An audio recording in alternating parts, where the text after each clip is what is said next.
Hi, my name is Akeem, and welcome to Lost Movie Madness. This is a new thing that I'm doing. I'm starting with video, and hopefully soon I'll be able to add picture in picture. I'm working on that right now.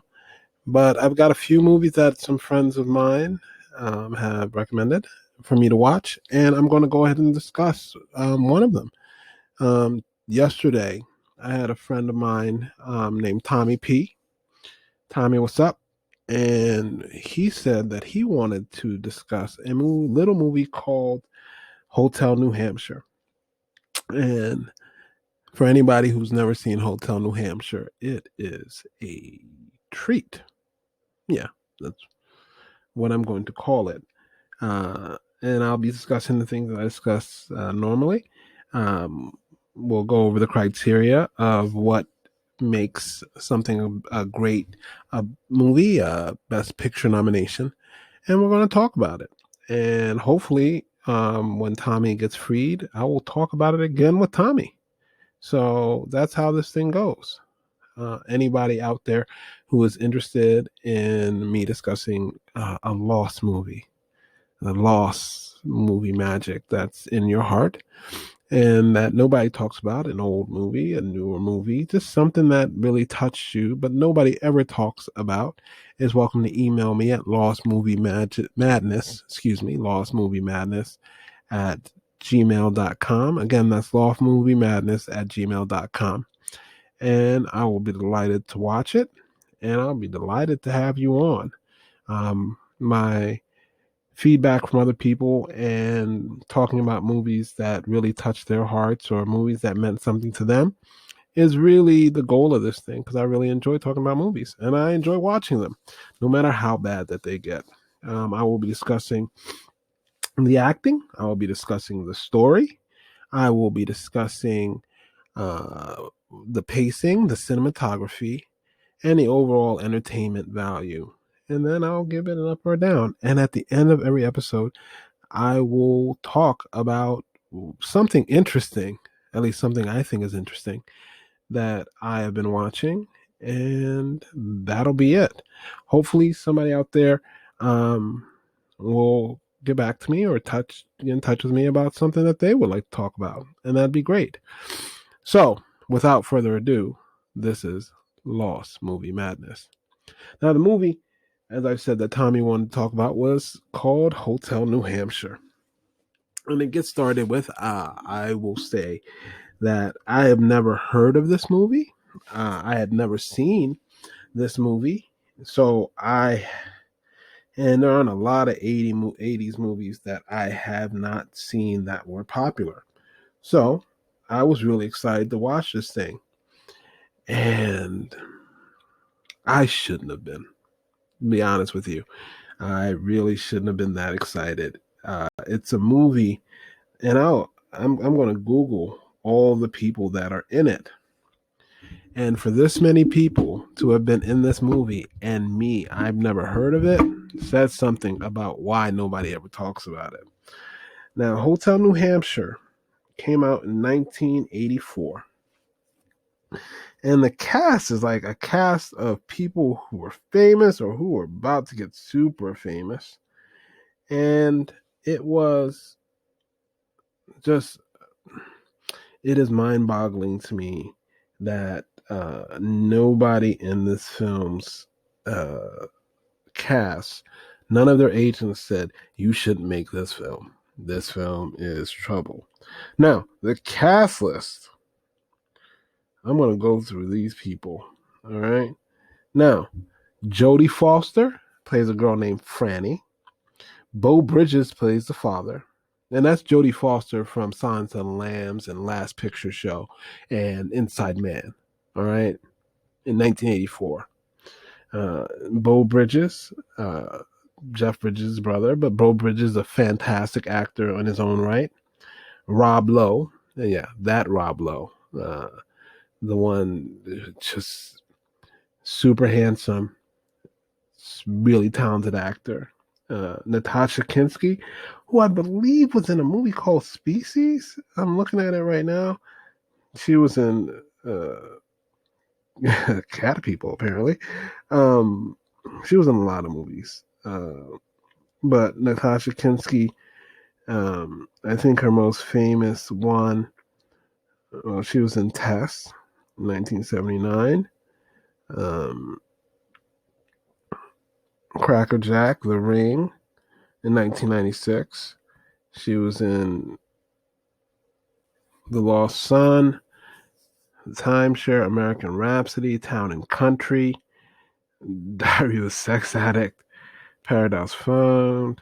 Um, she was in a lot of stuff. I thought she was in Species, but apparently I was remembering that wrong. But Natasha Kinski had been in a lot of things. Um, Hotel, Hotel, the Hotel New Hampshire, I'm sure is not one of her favorites because she spends most of it running around in a bear suit, and we'll touch on that soon. Wilfred Brimley, uh, Jennifer Dundas, um, Wallace Shawn, who, for those who don't know, he was Pezzini. I'm pretty sure that's how you say it. He was in. He's been in 1,000 different things. Um, he was in. Yeah, he played Vizzini in. Uh, what is it? I'm sorry. I'm still. I'm looking at this in The Princess Bride. The Princess Bride. Vizzini. He's bald. He loses the poisons with Amanda Plummer is in it. Matthew Modine plays two different characters at that. Not just one. Matthew Modine plays two different characters, and the only difference is that Matthew Modine has a really bad accent. A really bad accent and a really bad mustache. And as you can see, I'm a big purveyor of good mustaches. A really bad accent in the second character that he plays. And it's not even like they tried very hard to make it not Matthew Modine.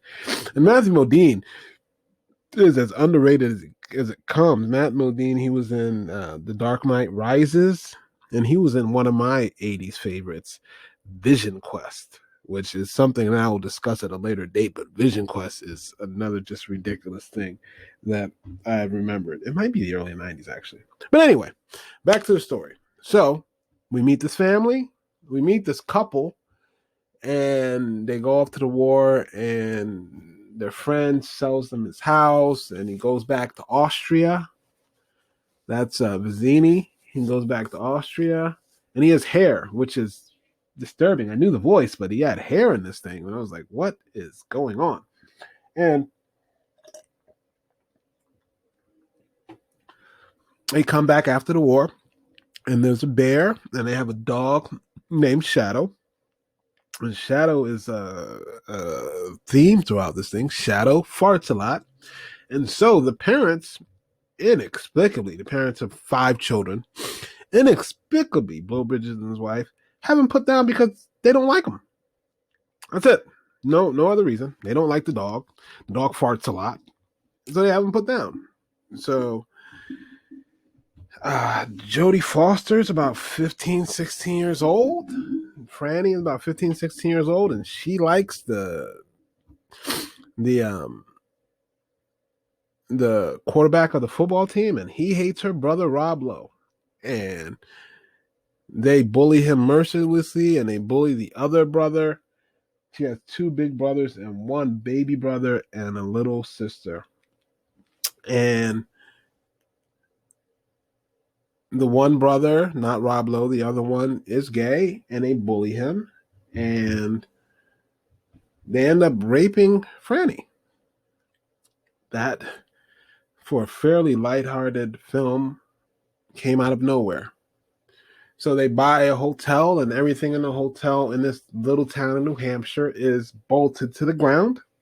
And I'm not doing this justice. Like, these things start bing, bing, bing, bing. And she gets raped, and the dog is put down, and her brother because she's sad, decides to stuff the dog. The gay brother decides to stuff the dog, and they stuff the dog, and the grandfather finds it on Christmas Day and drops dead from a heart attack. Bing. And if you see the trailer is sort of lighthearted and fun.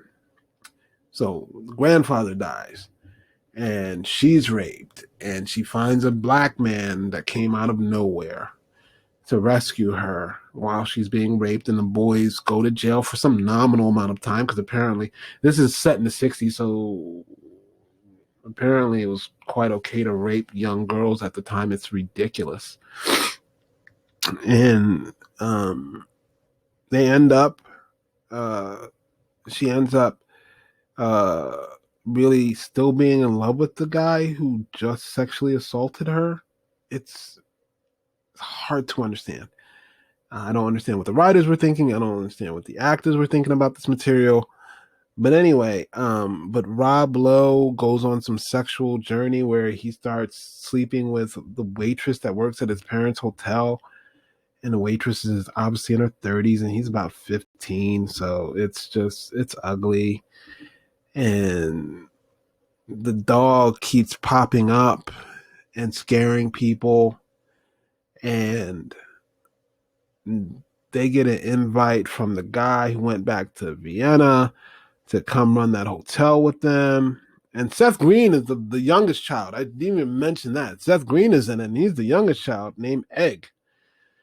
And Egg and the mom stay back while they fly off to Vienna to run this hotel. And they're coming the next few days, and then they get blown up in their plane. Boom. Family gone. So now you're only left with the 3 older children and the dad. It's like just a war of attrition in this thing. No, the 4 older children and the dad. And the youngest one decides, because she cannot grow, that she's going to write a book. So she writes a book. And so they go to this hotel in Vienna, and it's populated by these radicals, and they change the hotel, and the radicals decide that they're going to hold them hostage and blow up the Vienna Opera House.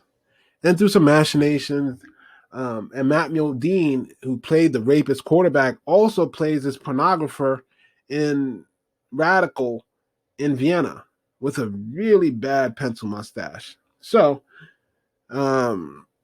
they find out, and Vizzini, there's a small bomb in a car, and they want Vizzini to drive it to the opera house where the big bomb is, and the small bomb will blow up the big bomb. And Vizzini, in a moment, is blinded by the Nazis, apparently. But in a moment of genius, he has a bat that he uses as a cane, and he hits the car, and the car blows up. It kills all the radicals. And the father, Bo Bridges, catches some glass in his eyes, and he goes blind. Meanwhile, Natasha Kinski meets them in Vienna, and she had been to Sarah Lawrence, apparently, so she speaks perfect English, and she had a fling with Franny, and then after that, they get a medal, and they... I know this is all over the place, but this is how this movie is. They get a medal, and Franny, the little girl Lily, becomes a famous author, and they buy another hotel in New York, like the Waldorf Astoria, I believe. And then Franny's second book doesn't do as well. And so while they're in New York, the original guy, the rapist, looks her up, and the boys, they set up a sort of Elvira mask thing where she looks like Miss Havisham from Great Expectations. She's all white and white-faced and in a wedding dress, and they pretend like they're going to rape Matthew Modine, and she sends them away, and she's like, I'm glad I got him out of my system, which is, we're 2-3 years down the road, and this guy raped you. It's just, I don't know what the messaging is. So anyway, the little girl, not successful, and she feels depression. They tell this story about this clown. This might be the most poignant part of the movie. This clown who nobody wanted around. So one day he threw himself out the window. And when he was dead, everybody was sad that he was gone. So they used to say, I keep walking past the window, or something to that effect. And the little girl, Lily, because she's not successful, throws herself out of the window in their hotel. So they end up back where they started. And throughout all this, Rob Lowe and Jodie Foster spent a lot of time flirting with each other. And eventually, whether in Vienna, he's like, we're gonna have to do something about this. Now, when I say they're brother and sister, I mean they're full-blooded brothers. It's the same mother, same father. And the father apparently recognizes this and tries to convince him out of it. And sometime in New York, they end up doing it for like 18 hours. I didn't clock the time because I was quite sickened by the even thought. I have an older sister and I love her to death, but ugh, just no. Anyway, then she ends up marrying the black guy who rescued her, and she had a fling in Vienna with Natasha Kinski, and she had dropped her like a hot potato as she explored her sexuality, which I'm all for exploring your sexuality if that's what you want to do. Because I'm an ally. So anybody who wants to explore their sexuality, understood. Go do your thing. But she dropped Natasha Kinski pretty hard, and Natasha Kinski ends up falling for Rob Lowe in the end. And there's this sort of fantasy thing that ends the movie. And everybody's still alive, and the bear that Rob Lowe shot when he was a child is alive, and the Hotel New Hampshire is a fantasy. That's the story. And that took a lot longer for me to recount, but the movie's like 2.5 hours. Like I couldn't understand. Like it was like 190 minutes. And usually a comedy is, 90 minutes tops, an hour and a half. Get in, get out, tell your jokes, boom. And I was just confused. And I'm not easily confused. I really am not. I think people use that word too much. I'm confused. Like, what the hell is confusing about life? Not that much. Not that much. My confusion on this thing was, who the fuck made it? Who decided that this was going to be made? And who decided that this was an idea that needed to get out there? Now, the way it's structured like a poem. And I think that was the idea, that it was going to be poetry, and that people were going to see the needlessness of death and whatever else. Quite frankly, I hate poetry, so it's lost on me.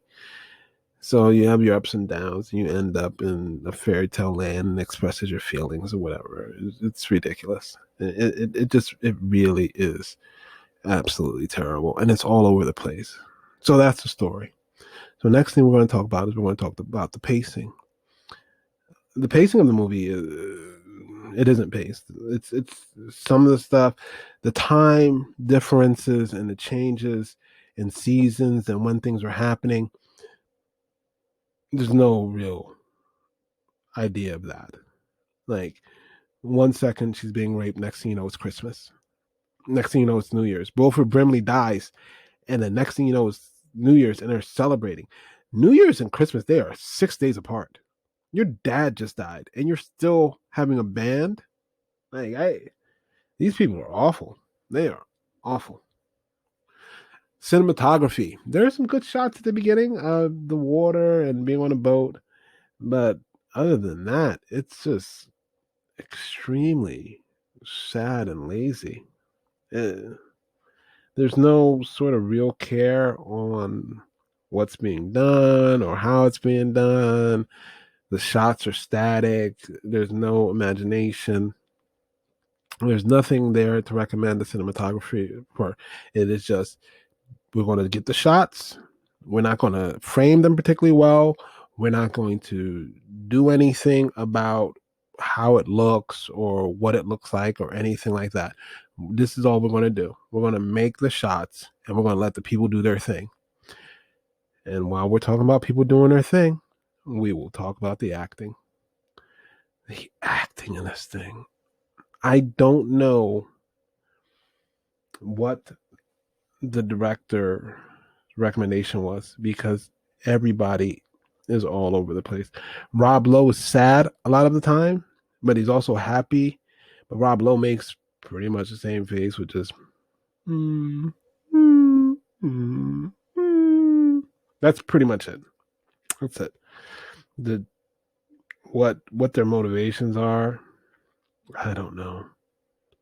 Why their dad would keep two teenagers who are his children together, I don't know what the motivation for them listening to people in their rooms, why that's interesting. I don't know why Natasha Kinski wants to be a bear. Like Natasha Kinski brings some deeper pain, and she probably her and Jodie Foster. I mean, Jodie Foster is an amazing actress. No matter what anybody says, Jodie Foster is amazing in everything, and she brings some grit and some realness. But she's given material that doesn't make any sense. But when she's in the moment, you believe she's Franny. You believe she's hurt. You believe she's strong. You believe that she's lost. Outside of anything else, Jodie Foster brings it, and she always does. There are times where I could get lost in Jodie Foster's eyes. Now, she is obviously a beautiful woman, and those eyes are amazing, but she puts you in that moment. And Natasha Kinski, also the same thing. Natasha Kinski, in the moments where she's in pain, you believe it. As Rob Lowe looks around and goes, "Oh, yeah, you don't have to be a bear anymore." Hey, Rob Lowe's giving her nothing. He is giving her absolutely nothing. But Natasha Kinski, she's bringing it. And she's not afraid to steal the scenes. And the guy who plays Vizzini, and I hate to say that, but I can't remember his name right now. I'm not going to look back at my phone because it looks unprofessional. But Natasha Kinski and Vizzini, they're doing what they can. Yeah, there's not much they can do with this. Now, the last thing I know is entertainment value. The story to me is just so off-putting. It just really is that it's hard to be entertained. There's some funny stuff, there's some weird stuff, but it's entertainment. Now, it makes me question why anybody would recommend this film or would have it close to my mind. And hopefully, at some point, Tommy P will come on here. We'll talk about it, and I'll get another perspective on it because I would like to know what about this film he thought was great, and that's not trying to judge him. That's being honest. What about this film? And because there are a lot of films that, as children, we watched and did not understand the bigger issues and the things that were going on in that, and might have loved just the wackiness of the bears and the dog farting and all that, and not really paid attention to the bigger issues with the film. Now, when I think about the bigger issues with this film, there's fairly graphic scenes of sex and there's graphic scenes of violence, and it's not LGBTQIA friendly, even though one of the main characters is gay. It's not treated with any sort of respect. It's not it's not entertaining unless you want to watch a film that does not work, because it doesn't work. It's like a thin red line in structure. They're trying to make it poetic. They're trying to make it artistic, but in the end, it just comes out as filth. Now, At the end of all my reviews and our friends' reviews, the question is would you recommend it? My answer is no. Unless you want to see a film that doesn't work. You want to see a film that's all over the place. You want to see a film that doesn't really make any sense and also will make your skin crawl a little bit. Because I had to power through it. And sometimes I watch a lot of movies and I love movies. I really do. I think the art form, there's always something to teach you and there's always something to learn. Story structure, pacing, editing, how people try to convey information, all of that's important. And every film has something to say about it, whether good or bad. It's like watching Plan 9 from outer space. All the things that make it bad are what makes it worth watching. So if you're a filmmaker, you can watch this and see why things don't work and how to pare down story. Because there's so much going on in this film that was unnecessary. Could have told a very simple story. Also, stay away from incest. It's gross. I mean, if there's anything, I mean, this isn't a VC Andrews movie. Like, this isn't Flowers in the Attic.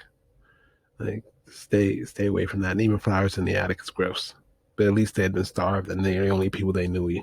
These people had other options, and still, okay. That's it on that. I'm not going to talk about that anymore. So that's my review of Hotel New Hampshire. I would say don't watch it, but as I always say, hashtag watch if you want. Don't blame us if you do. And that's it. Now, if you want to get in contact me, you want to talk about any movie that you want to talk about, please email me or hit me on my Twitter at Lost Movie Madness. And I am always available. So you have a movie, you want to talk about it? Great, let's talk about it. And we'll post it on YouTube, my YouTube channel, Lost Movie Madness. And if you hear this on any of your podcatchers that you want to, please leave a message, like, share, and subscribe. Please leave a 5-star review on whatever podcast you're listening to, and give a thumbs up to the video as you see it. Now, to something fun that I'm watching. It's a new feature. There is a TV show from Britain. A lot of my stuff will be weird British stuff, called Friday Night Dinner. It is just a comedy of farcical proportions. It is great. It's about this family, the Goodmans. They're a Jewish family. They have Friday Seder dinner, and it's about the hijinks that ensue every time they have Friday dinner. And they have a neighbor named Wilson, and Jim, excuse me, the neighbor named Jim, and Jim has a dog named Wilson, who he's deathly afraid of, and Jim just wants to be a part of their world. And it's about the hijinks that ensue. It's starring Simon Bird and Tamsin Gregg. Oh, not Tamsin Oathwaite. That's a totally different woman. And it is amazing. And the acting is funny, and the boys are juvenile. And if you get to meet Mr. Morris is maybe one of the great comedic characters that I've seen in the last 15 years. And it is paced well. It is done. It spins out of control, like a good farce does. And there is no resolution. So there are no sort of, I guess there's, treat each other well and don't lie to each other, but there's no real moral, which is, I learned that from Seinfeld. I hate a moral on TV. So if you get a chance, check out Friday Night Dinner. I believe it's a BBC show, but you can find it on whatever streaming platform you want. But I have it on Prime, and it is one of my favorite things to watch. And it's also family friendly. There's no cursing. There's no gratuitous sex or drugs or anything like that. And I love it. And I think it's great. And that's it for me. Thank you so much for watching. Thank you so much for listening. Please like, share, and subscribe. Hit me up at lostmoviemadness@gmail.com or hit me on Twitter at lostmoviemadness. Thank you so much, and you have a great day, and take care of yourselves out there.